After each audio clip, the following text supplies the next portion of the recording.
Si vous n'avez jamais vu de zélote dans l'évangile, parce que le véritable zélote, ce n'est pas notre frère Serge. Moi, je suis un premier zélote. Parce que j'ai donné la définition de ces zélotes-là. Nous sommes des hommes qu'on a déjà tués depuis longtemps. Un cadavre qui marche. Des questions de bien-aimés, par-ci, par-là. Donc nous avons la question de notre sœur Donatella. Donc elle pose cette question en disant, est-ce que une femme stable financièrement peut se marier avec un homme qui n'a pas de possibilité? Ça, c'est la première partie de sa question. Donc, est-ce qu'une femme qui est stable financièrement, est-ce qu'elle peut se marier avec un homme qui n'a pas de possibilité et aider cet homme à devenir stable financièrement? C'est-à-dire, une femme qui a de biens, et cette femme met ce bien en disposition de son mari. Et que cet homme, après, devient aussi stable. Okay. D'abord, cette question a plusieurs étapes. La première question qu'on peut se poser pour répondre à une telle question, d'abord, c'est de savoir, est-ce que nous sommes dans un couple de chrétiens, c'est-à-dire les deux personnes sont chrétiennes. Okay. Alors, dans l'hypothèse que ce sont deux personnes qui sont chrétiennes.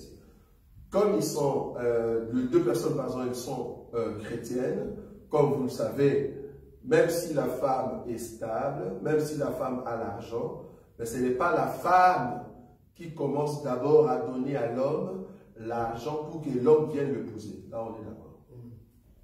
Je ne sais pas si vous voyez là où je suis. C'est-à-dire, ce n'est pas la femme de donner à l'homme l'argent pour dire, viens m'épouser, parce que toi, tu n'as pas l'argent. Ça ne se fait pas.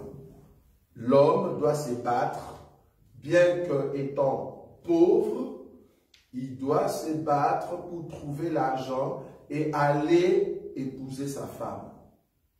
Pourquoi? Parce que c'est ta propriété. C'est toi qui vas, au fait, donner les exigences pour avoir cette femme. Tu dois tout faire. Même si tu es le plus pauvre dans le monde, ne dis pas à la femme, emprunte-moi l'argent, je t'épouse et je te remettrai après. Ça ne se fait pas.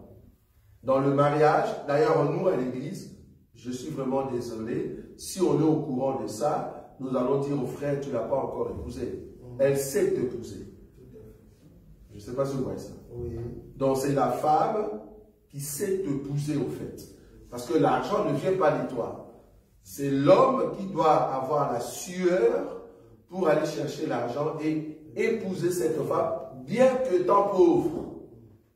Bien qu'étant pauvre. Ok. Maintenant, comme tu as réussi à épouser ta femme, nous sommes dans un couple chrétienne, comme tu as réussi à épouser ta femme, maintenant, est-ce que la femme peut mettre ses biens pour que toi aussi tu deviennes stable? Mais oui. Pourquoi? Parce que dès lors que vous êtes mari et femme, ben, le bien vous appartient. Et ma pauvreté et ta richesse, nous venons mettre ensemble. Ça va? Nous venons mettre ensemble et regardons comment nous pouvons maintenant aller de l'avant. Si maintenant l'argent ou l'apport, voilà, l'apport de la femme dans ce couple est considérable, ok, il n'y a pas de souci, mais nous allons gérer en fait tous ces biens, parce que là je deviens co-gérant de biens de ma femme. C'est-à-dire nous allons gérer ensemble, et c'est comme ça que nous deux nous allons épanouir.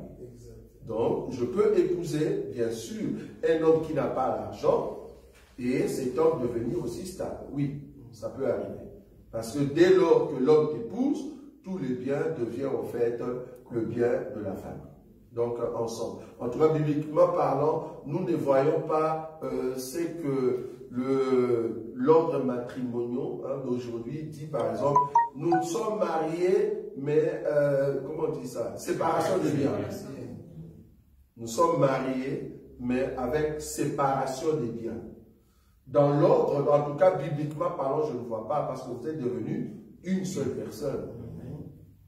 Vous êtes devenu une seule personne. Donc, normalement, le bien, il faut le mettre ensemble. Bon, il y a peut-être une sous-question qui peut venir. Si cette femme était déjà dans un autre mariage et qu'elle avait acquis de biens dans l'autre mariage avec des enfants et qu'il vient rencontrer un homme qui n'a pas de biens, qu'est-ce que je dois faire avec tout le bien alors que l'homme n'a pas de biens et que les enfants que j'ai, c'est les enfants de l'autre monsieur?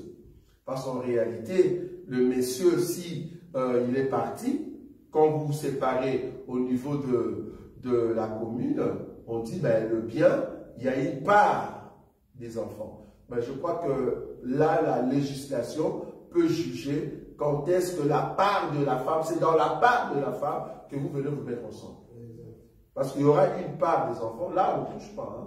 Donc, supposons que l'homme qui était avant la femme que j'ai rencontrée était un millionnaire et qu'il a laissé à ses enfants 3 millions d'euros, ben à la femme que moi j'ai rencontrée 2 maisons, ben c'est les 2 maisons qu'on gère. Hein.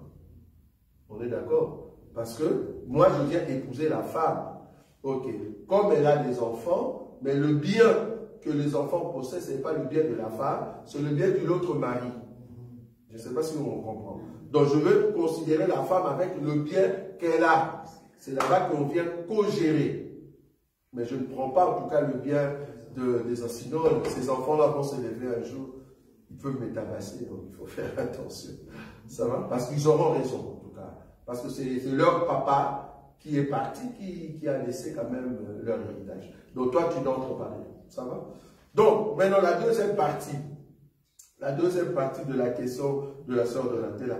Maintenant, si cet homme que toi tu as aidé, donc c'est l'homme qui t'a épousé, ok, mais que tu as aidé et que l'homme est maintenant stable financièrement, mais après quelque temps, l'homme devient ingrat. L'homme ne reconnaît plus que c'est toi qui l'as aidé, il veut maintenant faire un peu le gros dos, alors que l'argent qu'il possède, c'est toi la femme qui l'a aidé, l'homme devient ingrat.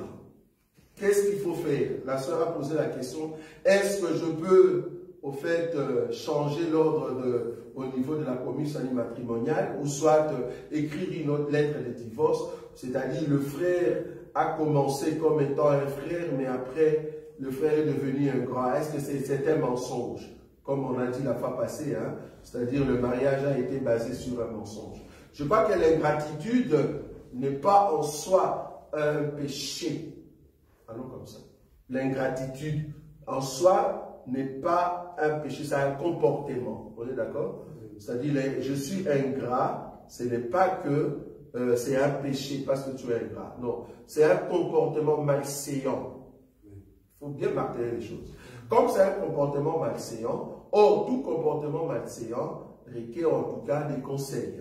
Donc la personne peut changer son comportement. Parce que un comportement souvent vient par rapport au caractère, là où l'homme est né, là où l'homme vient, tu vois. Donc en soi, ce n'est pas, c'est comme un égoïste, tu vois. Un égoïste, quelqu'un qui a l'égoïsme, plus il habite au milieu de gens qui ne sont pas égoïstes, mais la chose part. Ça va? Parce qu'il a acquis ça au niveau de la famille. Une personne qui n'aime pas partager le bien avec les autres, peut-être dans leur maison, la façon qu'on l'a éduqué, c'était chacun avec son bien. Maintenant, il faut laver ça, c'est-à-dire il faut partager ce que tu as. Donc, avec les éducations, parce que ce sont des comportements malséants, avec les éducations, ben, la personne peut changer. Donc, je crois que l'ingratitude en soi, ben, ça peut changer avec beaucoup de conseils, beaucoup de paroles, et la personne peut changer. Donc, en soi, un chrétien ne peut pas être ingrat. Un chrétien doit avoir un comportement de reconnaître que si je suis comme ça, c'est grâce à ma femme. Oui. Il y a une question en ligne. La question est du frère Audrey. Oui. Il pose la question, Shalom à vous. Dis-moi, j'ai une préoccupation concernant les mariages. Oui. Pourquoi nous sommes fiancés au Christ alors qu'il ne nous a pas encore épousés en tant qu'épouse avant l'enlèvement? 3 points de suspension. Donc ici, nous sommes fiancés alors qu'il ne nous a pas encore épousés. Oui. Ok. D'abord, quand Paul touche l'écriture de « Je vous ai fiancé à Christ », c'est parce que Paul voit le mariage qui se réalise. Normalement, on est d'accord que dès lors qu'on a payé la dot, on est d'accord. Or, Jésus a déjà payé la dot. On est d'accord.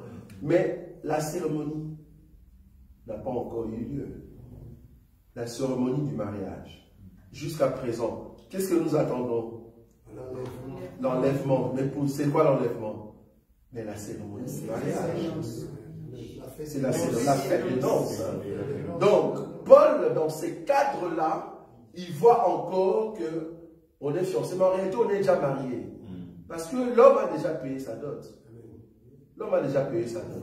Mais non, dans la coutume juive, quand tu épouses une femme, normalement, tu dois l'amener chez soi. Chez toi.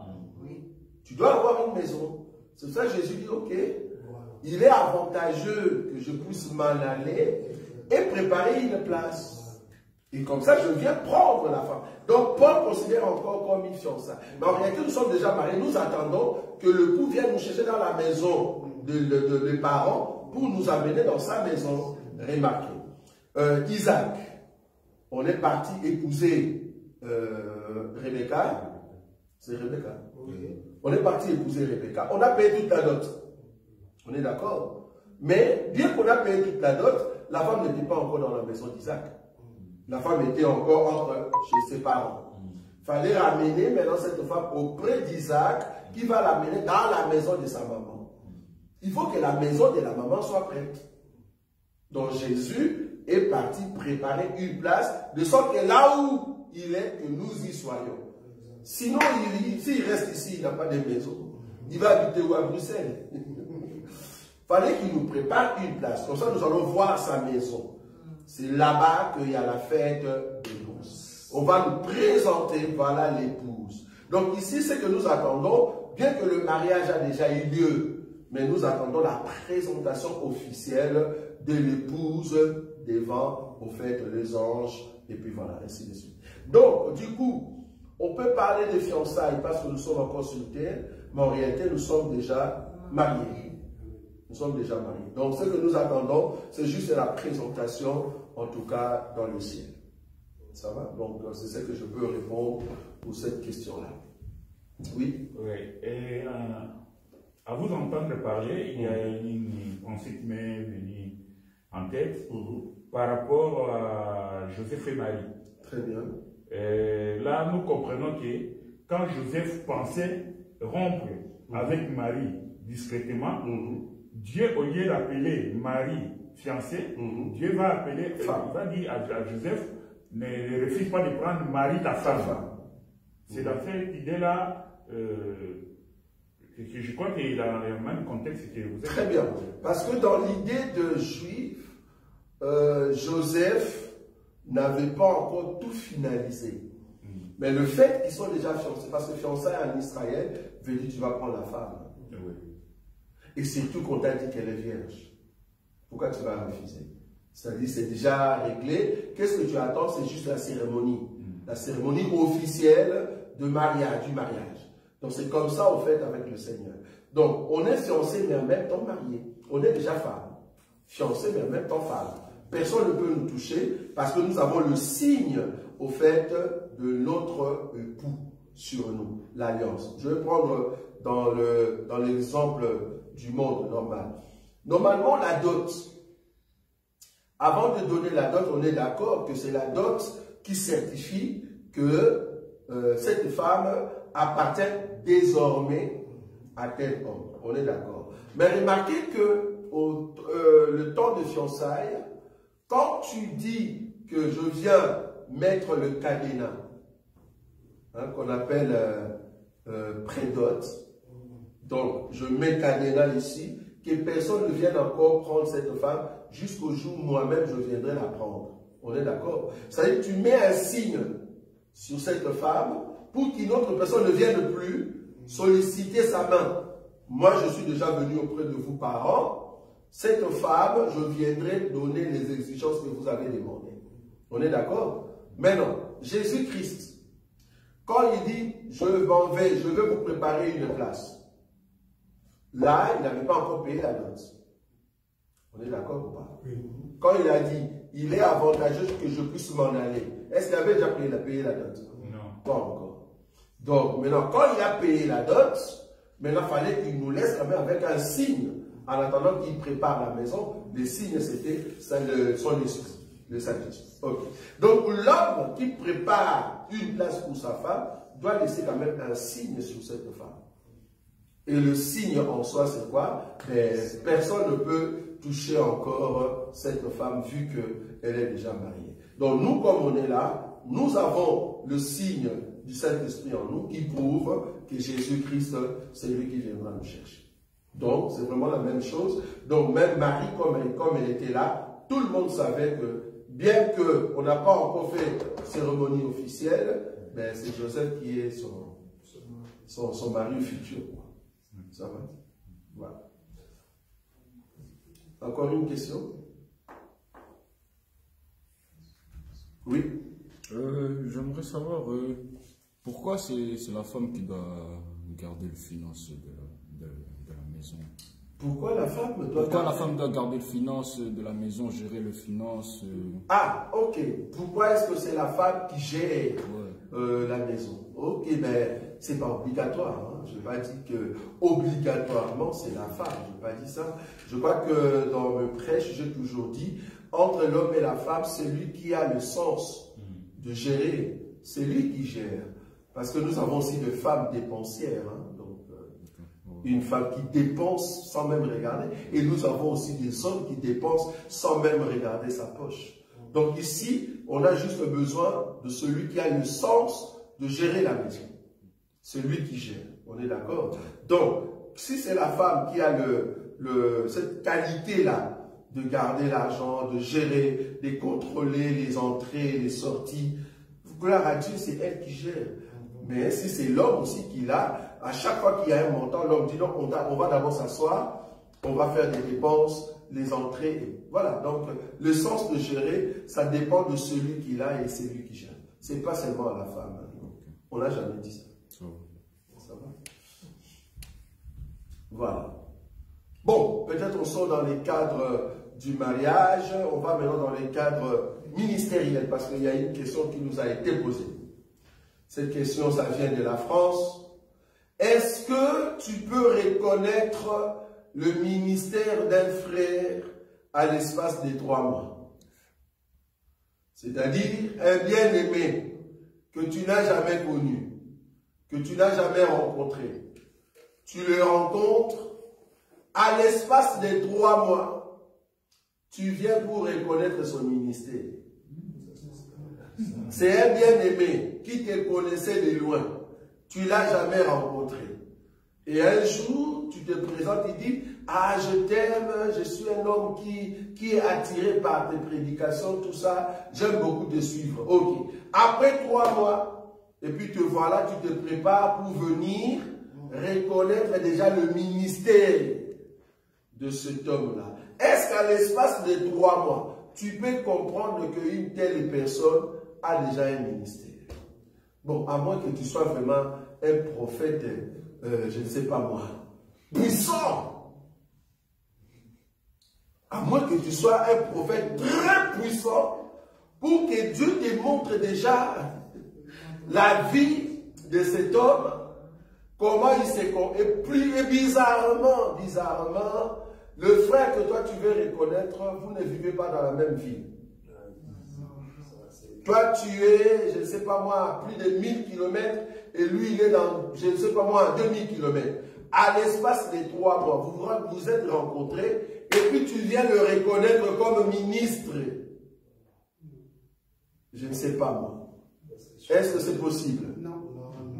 Quelles sont les exigences pour reconnaître un homme? Je viens dire reconnaître. D'abord, nous savons qu'il y a l'appel de Dieu.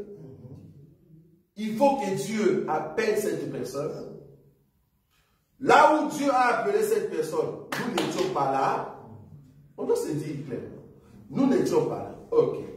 Maintenant, comme Dieu t'a appelé, il faut que Dieu vienne aussi nous dire que tu es appelé.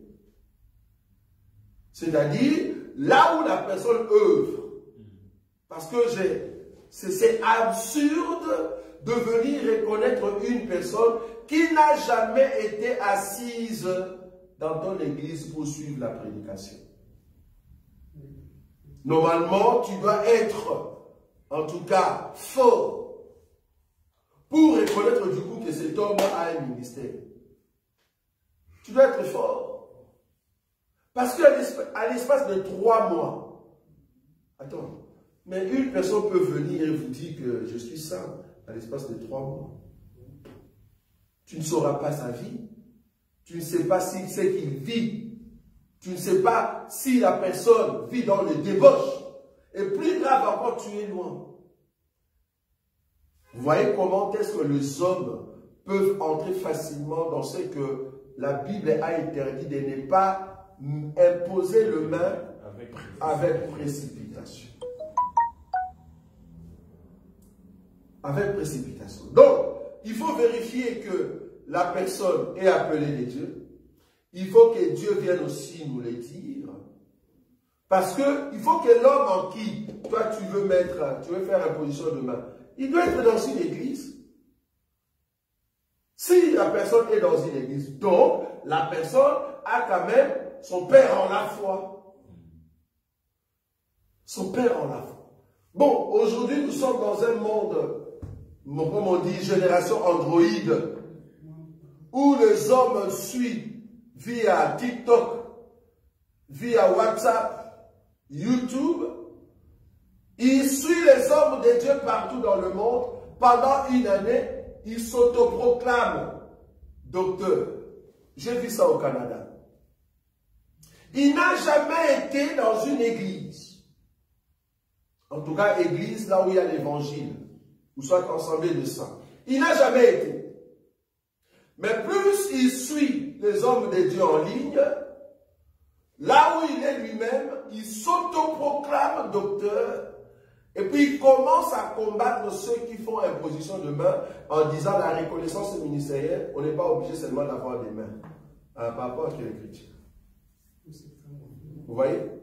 C'est comme ça que nous avons eu des hommes de Dieu, comme j'ai dit la fois passée, des hommes de Dieu qui n'ont jamais reçu le baptême. Frère Olivier, ils n'ont jamais reçu le baptême, mais qui ont consacré deux autres ministres. Toi, tu n'as jamais eu le baptême. Tu n'as jamais été baptisé. Même Pierre, s'il se réveille aujourd'hui, il va dire, messieurs, par quelle porte tu es entré? La porte pour passer dans la doctrine, c'est le baptême d'eau. Tu n'as jamais reçu le baptême. Comment toi tu baptises? Comment toi tu reconnais le ministère des autres? Comment? Et toi maintenant, comme tu n'as pas reçu le baptême, qui t'a reconnu ministre? Et il y a des gens qui applaudissent des personnes comme ça. Donc, en réalité, si nous sommes sérieux en nous-mêmes, quand vous voyez un homme de Dieu reconnaître une personne, alors que la personne, tu ne l'as pas bien connue, la personne n'a jamais été dans ton église, tu n'as jamais été en contact longtemps pour suivre cette personne, tu n'as jamais écouté ses prédications. Il ne faut pas nous dire que non, parce qu'il a interprété quelque chose, et puis du coup, tu reconnais en lui le ministère. Mais il peut prendre quelque chose que le frère Denzou a prêché quelque part, je ramasse tellement qu'il a bien prêché, ben je te l'interprète, je fais le ruminant, et puis tu dis, ok, c'est bon, alors que ce n'est pas un ministre. Vous voyez le risque que nous avons dans le corps ministériel. Il y a d'abord l'appel. Dieu doit confirmer dans l'église, là où tu es, que tu es un homme de Dieu. Si toi, homme de Dieu, tu viens de loin pour reconnaître une personne, il faut que cette personne se trouve déjà dans une assemblée. Si la personne n'est pas dans une assemblée, alors la personne te suit plus d'une année et vous êtes en contact avec cette personne tout le temps. C'est-à-dire, vous parlez avec la personne vous pose des questions. plus d'une année, c'est-à-dire la personne te suit et il corrige sa compréhension. Et toi, tu comprends la compréhension. Et c'est là-bas que tu vas l'aider pour qu'il puisse sortir. Mais à l'espace des 3 mois, vous êtes rencontrés à l'espace des 3 mois. Déjà, dans ces 3 mois-là, la personne est ministre.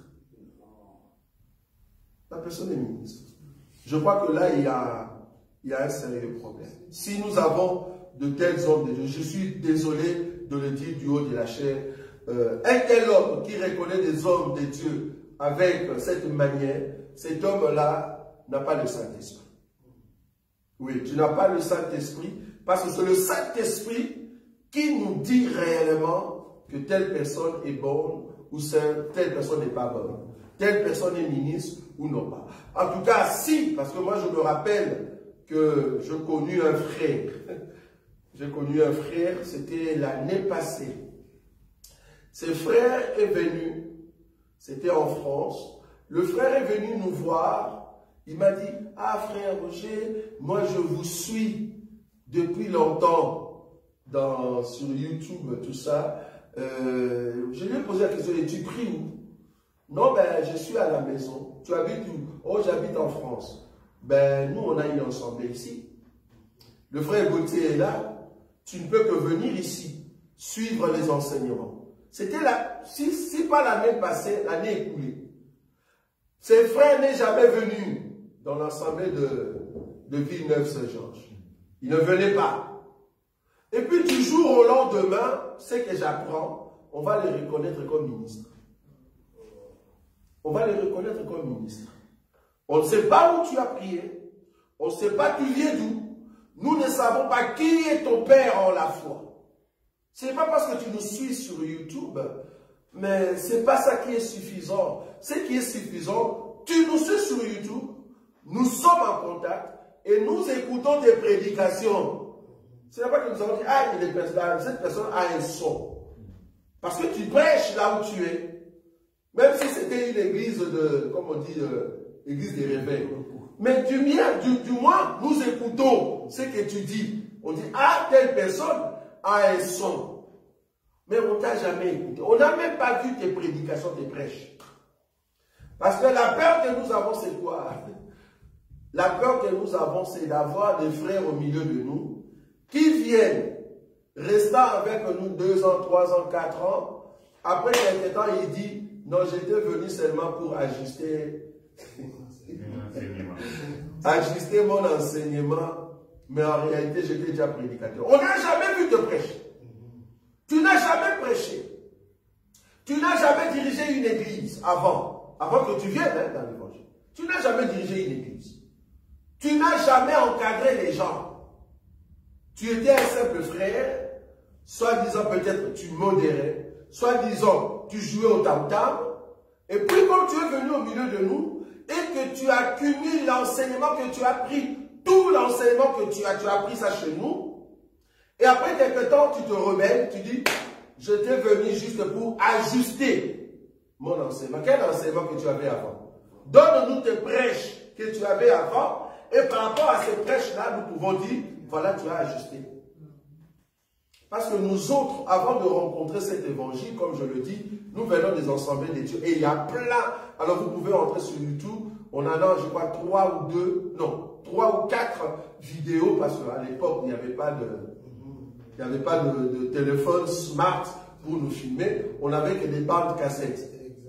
Mais les audios, on a des prédications. On a le bande vidéo là. On a des bandes vidéo où on prêche. Jusqu'aujourd'hui, où on a prêché en Angola avant de venir à l'Europe. Vous voyez? Donc nous avons quand même des éléments qui prouvent, bon quand même là où il était, il prêchait déjà. Et la preuve, on est venu aussi en Europe, on a commencé une église au niveau de la Hollande. Une église où de personnes, plus de 2 ans, voilà, tu dirigeais des gens. Ou de personnes, des mamans, de vieilles, venaient, et c'est toi le pasteur. Donc, tu as une marche ministérielle, bien que tu as des problèmes de colère dans les yeux. C'est-à-dire que tu n'as pas bien vu. Il y a quand même une marche. Mais toi, tu nous dis, tu viens ajuster l'enseignement. nous n'avons jamais vu ne fût-ce qu'une prédication. Il y a un problème. Même là où tu étais, dans l'église où tu étais, soit disant tu es vrai, est-ce qu'ils peuvent nous donner les témoignages? Non. Ça, moi je dis, c'est de telles personnes qui nous amènent de rebelles dans l'évangile. Et un homme de Dieu qui quitte loin pour venir élever une telle personne, moi je me dis que cet homme de Dieu n'a pas le Saint-Esprit. Parce que si tu as le Saint-Esprit, normalement tu dois vraiment comprendre que on n'a pas besoin de lever des hommes de Dieu comme des champignons. Bon, on comprend que c'est la cupidité aussi qui vous pousse à faire ça. Avant de reconnaître une personne, sois sûr que la personne a été appelée de Dieu, sois sûr que tu l'as écouté et que la personne a un son, sois sûr que la personne a l'éthique ministérielle. Bon, il y a beaucoup de choses, je n'aimerais pas ici donner l'enseignement comment reconnaître un homme de Dieu. Ça va? Oui? Oui, toujours les frères Audrey, il revient encore, il pose la question, il dit, pourquoi tant de différences entre les points doctrinaux dans certaines églises locales de l'évangile éternel, à savoir la doctrine du port des pantalons, la sainte scène, il voulait écrire, oui. C'est fait la nuit et non la journée, la dîme, ... Donc il y a beaucoup d'éléments. Je crois que ici, au sujet de points doctrinaux, dans les ensemblées, beaucoup d'ensemblées, pas seulement ensemblées de ça, on a beaucoup d'ensemblées. Je crois que le souci ici, c'est de se dire, est-ce que tel élément est doctrinal ou tel élément est comportemental? Très important. Le port du pantalon, est-ce que c'est doctrinal ou c'est comportemental ou, comme on dit, j'ai oublié le terme en français, les habitudes et l'usage. Alors, parce que nulle part dans la Bible, on a mentionné les pantalons. Non. Il n'y en a pas. Parce que la notion du pantalon, on est d'accord nous tous, que cette notion est venue des dieux. Comment? Quand Dieu a dit à Moïse que Moïse fait à Aaron des caleçons. Qui dit caleçon? Dieu a montré comment ce caleçon devait être. On a compris que les caleçons, c'était, il y a un pied qui entre et il y a l'autre pied qui rentre. Ça commence au niveau de genou jusqu'au niveau de rein. Ah, donc on comprend, c'était déjà la notion du pantalon. C'est-à-dire, les deux pieds entrent à l'intérieur. Alors qu'ils avaient des robes. On est d'accord? Ils avaient des robes. Ok.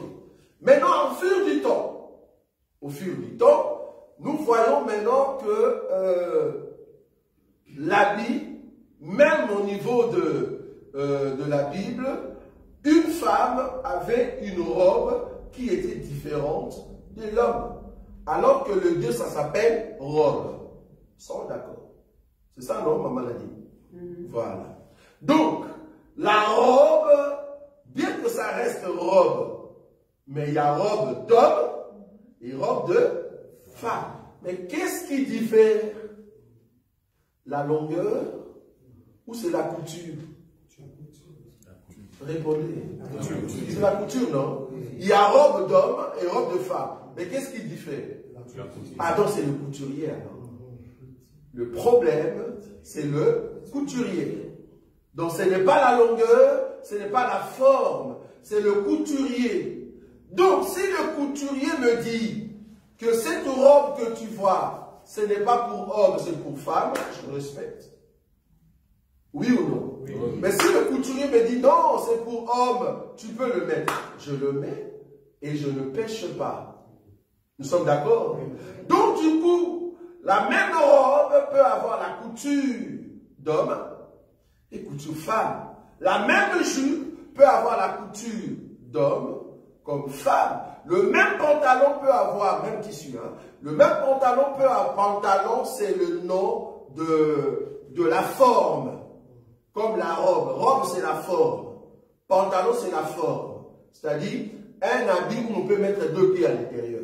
La robe c'est ce qui vient moulant, ça va? Mais dans cette robe qui vient là, les tissus qui viennent moulant sur le corps, il y a la partie, il y a la couture homme et la couture femme.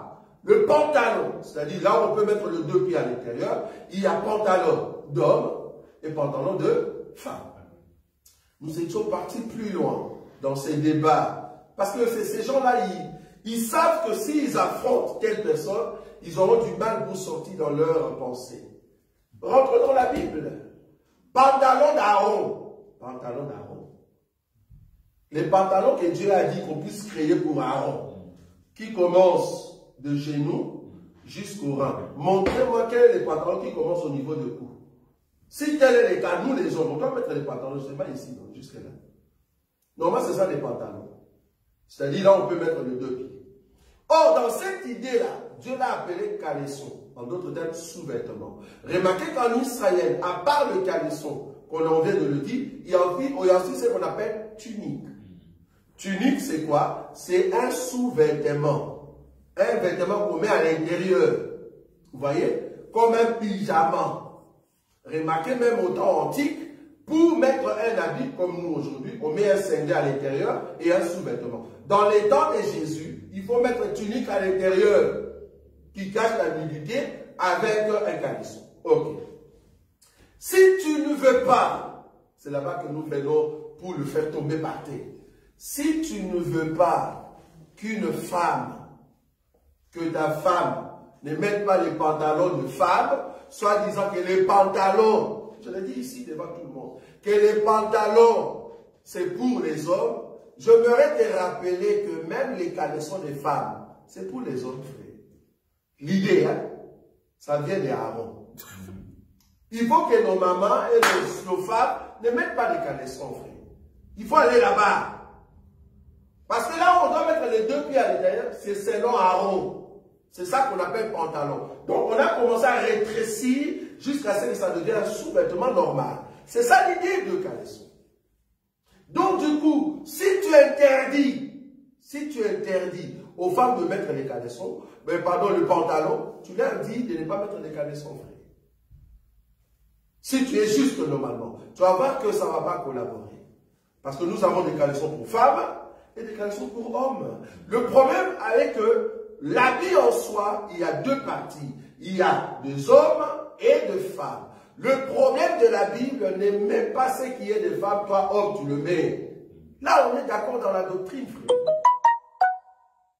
Et là, beaucoup n'en veulent pas. Ils disent, ah non, mais les femmes, quand ils mettent des pantalons, on voit leur forme. Ou même les hommes. Pas seulement les femmes, même les hommes. Nous avons aussi les hommes qui sont mal habillés, pantalons slim. Il y en a aussi. Et une femme qui met le pantalon serré, tout ça, ben, ce n'est pas, le problème, ce n'est pas les pantalons. Le problème, c'est 1 Timothée, chapitre 2, 8 à 9. C'est une question de la pudeur. La doctrine, là-bas, c'est la pudeur. Dis à la sœur d'être pudeur. Ce n'est pas le pantalon qui fait que tu puisses tomber. Parce qu'elle peut mettre aussi la robe, tu tombes. Elle peut mettre aussi la robe, mais tu tombes. Elle peut être en paille, tu tombes. Elle peut être en jupe, mais parce que la jupe a serré, tu tombes. Donc le problème, ce n'est pas la jupe, ce n'est pas le pantalon, ce n'est pas le pagne, ce n'est pas la robe, non. Le problème, c'est le couturier. Si le couturier l'a créé trop serré, c'est un problème. Si le couturier l'a créé pour femme et que toi, l'homme, tu le mets, c'est un problème. Donc, c'est la couture. C'est ça qui est important. Donc, du coup, dans tel débat, ben, nous tous, nous rentrons dans la couture. C'est là-bas que nous étions partis pour montrer quel est l'habit que Dieu a créé pour Adam et Ève. Quel était l'habit que Dieu a créé pour Adam et Ève? Adam avait quel habit et Ève avait quel habit? On a compris qu'au départ, c'était des robes. C'était des robes. Donc, la notion du pantalon est venue avec Aaron. Ça va? Ça va oui. Ou pas? Voilà. Donc, pour le point doctrinal, le problème est que chacun de nous, si tu veux rester dans la parole, ne sois pas trop spirituel. Tu penses que ce que tu dis là est mieux. Par exemple, ceux qui disent il ne faut pas mettre les pantalons, je m'aurais déjà leur dit que dans vos églises, ben, une sœur ne peut pas faire le service militaire. Dans vos églises, une sœur ne peut pas être chauffeur de bus. Dans vos églises, une sœur ne peut pas travailler à l'hôpital. Parce qu'à l'hôpital, il faut mettre les pantalons. Donc vos sœurs, évitez qu'elles puissent travailler à l'hôpital. Donc là, vous limitez toutes ces sœurs-là dans des services. Et souvent, de telles pensées viennent seulement ceux qui sont dans un coin où ils ne voient pas le monde dans sa grandeur. Tu vois? Vous êtes limité dans un coin. C'est là-bas que vous pensez comme ça. Venez ici, essayez un peu de voyager. C'est là-bas que vous allez comprendre pourquoi est-ce qu'une femme, par exemple, militaire, policière, doit mettre les pantalons. Mais cependant, tout ce qui est serré, ça c'est la notion de la pudeur. Ça c'est autre chose. Mais elle doit mettre les pantalons. Ou soit, dans vos églises, dites, tel service, nos sœurs ne peuvent pas faire. Alors là, il faut nous donner l'écriture. Pour dire qu'une femme ne peut pas faire service militaire. Une femme ne peut pas être protocole dans une société pétrolifère. C'est-à-dire, tu vas dire à nos sœurs, si tu vas là-bas et qu'on va te donner les pantalons fruits, elles vont rater des travail. Elles n'auront pas de travail. Beaucoup de vos sœurs resteront à la maison pour faire le foufou. Alors, la place de la femme, ça sera vraiment dans la cuisine. La place de la femme, ça sera vraiment dans la cuisine parce que vous ne voulez pas que nos sœurs travaillent avec la tenue exigée, soi-disant, on va leur donner des pantalons. Donc, je crois que c'est un faux débat. C'est un faux débat. Ça va? Encore une question? Oui? Est-ce que, c'est au sujet du débat, est-ce qu'on peut débattre avec les musulmans et toucher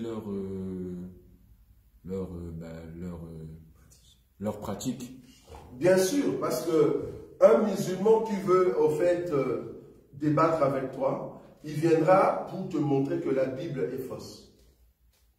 Toi aussi, il faut étudier leur Coran, comprendre que dans leur Coran, il y a deux ou trois choses que là-bas, si tu prends ces trois éléments-là, ils savent sortir.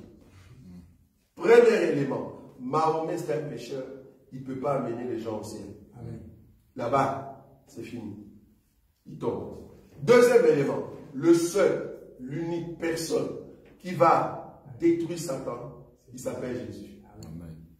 Maintenant, dis-moi, rien qu'avec ces deux, pourquoi tu ne veux pas que... Tu me dis de suivre une personne qui vous dit, moi aussi je suis pécheur comme vous. Bon, je ne sais pas mon sort. Si je veux essayer sauver, mais allons quand même. Ça ne va pas. Hein? Mieux vaut suivre quelqu'un qui n'a... Même le Coran le dit, il n'a pas péché. Même le Coran le dit, qu'il n'a pas péché. Et que c'est lui le seul qui viendra pour vaincre Satan. Si le Coran le dit, mais pourquoi ne pas suivre un tel homme? C'est encore là un élément clé pour dire que voilà, ben, je me repose. Parce que votre prophète est comme moi. Nous sommes tous des pécheurs. Mais l'autre, non. L'autre n'est pas pécheur et c'est lui qui a le pouvoir de vaincre Satan. Or, nous tous, si nous tombons, c'est Satan qui fait ça. Or, lui, maintenant, il a vaincu Satan et c'est lui qui va... Mais je préfère suivre cet homme-là, soyons sérieux. Je ne vois pas pourquoi je dois suivre ce que vous dites là, alors qu'il n'y a personne qui va m'aider après la mort à être sauvé. C'est là-bas que le débat, ça va finir comme ça. Il n'y a personne qui va continuer. Voilà. Donc, il faut le connaître. Il faut connaître leur Coran. Surtout des versets qui montrent que, voilà, ils sont tous de paix. Et plus grave encore, ils disent que si vous continuez dans cette voie, vous irez en enfer, tous. Bon, il y a des versets un peu comme ça. Bon, voilà, ce sont des versets comme ça qui est dans les Corans. Il faut ressortir pour le mettre par terre. Okay. Ça va? Oui? Oui, par rapport toujours aux habits, aux vêtements. Oui. Deutéronome 22, 5 oui. Dit qu'une femme ne portera point un habillement d'homme. Très bien. Et un homme ne mettra point de vêtements de femme. Très bien. Car quiconque fait ces choses est abomination à l'Éternel, ton Dieu. Très bien. C'est ça, donc je dis par rapport, comme vous venez d'expliquer, okay. Par rapport aux habits. Aux habits. Oui, là on est d'accord. Parce que quand on dit l'homme ne mettra pas les habits de femme, femme ne mettra pas les habits de l'homme, quand Moïse a donné cette ordonnance, nous sommes d'accord qu'il mettait quel habit? Ils étaient dans quel habit? De robes. C'est-à-dire, il y avait de robes de femmes et de robes d'hommes. Ok. Maintenant, rentrons maintenant dans la pensée de Moïse. Si moi, je suis un de sacrificateurs et que je viens parler avec Moïse, je mets la robe de Marie. On est d'accord? Qu'est-ce qui diffère? C'est la couture. C'est-à-dire, on me voit avec la robe de Marie. Qu'est-ce que Moïse va dire? Mais monsieur, qu'est-ce que tu fais? Tu es devenu quoi? Tu es devenu deux fois. C'est ça l'idée. Je ne sais pas si vous comprenez. L'idée, c'était, tu ne peux pas devenir deux fois. Voilà. Donc si tu mets ça, c'est une abomination. C'est comme si tu étais dans une abomination. Voilà. Bon. Parce que ceux qui mettent cela, parce que nous le voyons aujourd'hui, quand nous voyons un homme mettre de chic talons, j'ai déjà vu un prophète deux fois spirituel. C'est deux fois spirituel. Il nous a mis des mocassins. Vous ne l'avez pas vu? Je crois Nigeria, non? Quelque chose comme ça. Il dit que c'est Dieu qui lui a dit qu'il doit mettre des mocassins, des chaussures de femme. Et puis il prêche à l'aise. Et les gens tombent. Les gens tombent. Ils tombent avec l'onction de la sirène. Ça, je suis sûr. Ça ne va pas. La Bible nous interdit de faire ça. Ça va. Donc, c'est comme un homme qui est vraiment habillé complètement comme une femme. J'ai déjà vu ça. Et puis voilà, il commence à prêcher. Il dit Dieu ne regarde pas l'extérieur, mais il voit l'intérieur. Ou bien soit une prophétesse qui est habillée en costume comme un homme. Et costume d'homme complètement. Il prend l'autorité de l'homme et il commence à prêcher. Abomination. Là, tu es devenu vraiment, je ne sais pas. Donc tu es en dehors au fait de la loi divine. Là, tu prends la place de l'homme alors que tu n'es pas un homme. Ou soit tu prends la place de la femme alors que tu n'es pas une femme. Ça, c'est interdit. Ça va? Voilà. Oui, tu avais une question? Oui, j'avais une question, mais j'ai eu la réponse. Mais ma question, c'était pour retourner au mariage. Oui. Par exemple, si pour la dot, hein, on va sur la dot, les parents maintenant de la femme n'exigent pas de dot. N'exigent pas. Ne demandent rien. Est-ce que dans ce cas-là, parce que nous savons que le Seigneur, notre Seigneur, a donné sa dot, n'est-ce pas? Donc la dot doit être donnée. Mais maintenant, si, humainement parlant, les parents, eux, ne veulent pas de dot et ils disent votre bonheur nous suffit. Okay. Est-ce que dans ce cas-là, est-ce qu'il n'y a pas quelque chose de malséant qui s'est passé? Il n'y a pas un élément qui a été oublié? Bon, je comprends la question. Bon, normalement, la dot, comme nous disons ici, c'est au fait prendre l'autorité parentale qui est sur la femme. C'est ce que nous disons. Or, pour prendre cette autorité parentale qui est sur la femme, il te faut une exigence. C'est cette exigence-là qu'on appelle dot. L'exigence, ça peut être la parole des parents. Étant donné que le parent n'a pas encore prononcé un mot pour que tu prennes sa fille, ben tu ne peux pas. Ça va? Donc, dès lors, le parent te dit, tu peux prendre notre fille, nous on n'exige pas des dots, on n'a pas besoin, ben, je vous bénis, votre bonheur, c'est ça qui nous suffit. Cette parole-là, nous étant hommes de Dieu, nous voulons l'entendre. Dans les jours, il faut que ça soit quand même une sorte de cérémonie où on vient écouter ça, nous. Nous, en tant qu'église, pour des gens de... Maman, vraiment cette belle-là, tu la laisses à notre fils très beau comme ça, gratuitement. Oui, chez nous, c'est gratuit. Ah, ok. Comme c'est la parole qui vient de papa. Nous, on dit amen. C'est papa qui a dit, mais vas-y, allez-y. Donc, on ne voit pas qu'est-ce qu'on peut faire là-dessus. Donc, on consomme cette parole-là, bien qu'on peut avoir une fête, mais voilà, donc le papa nous a donné gratuitement. Je crois que même ici en Europe, il y a beaucoup de cultures qui sont comme ça, hein, donc ils donnent gratuitement, mais ils considèrent quand même qu'il faut passer par l'église. Bon, il y a d'autres qui font ça. Mais bon, il y a d'autres qui disent, non, mais tu l'as pris, c'est bon.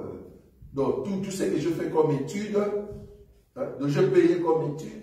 Bon, si je peux calculer, ça peut aller dans de 75 000 €, mais gratuitement, tu peux... Ah, gloire à Dieu, je prends. mais pas chez nous au Congo, frère.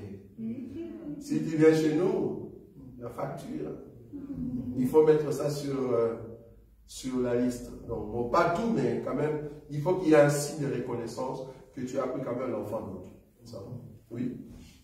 Oui. Toujours les frères Audrin.